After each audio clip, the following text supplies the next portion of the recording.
0,16% de Fibonacci. On a une mèche aussi qui représente une indécision.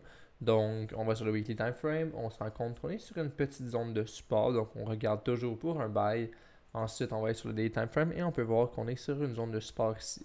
Donc, aussi, les on peut remarquer qu'il n'y a pas beaucoup de volume, beaucoup d'indécision, beaucoup de mèches. Donc, encore une confirmation qui nous donne une confirmation de plus pour notre buy en fait. Donc, ici, on va aller sur un plus petit time frame, regarder pour un buy. On va sur 4 heures, on peut voir qu'on a une petite structure ici, mais elle est définitivement pas en 4 heures. Elle est trop petite pour être dans ce time frame là, donc elle est en 2 heures. On va en 2 heures ici, boom, on a notre structure.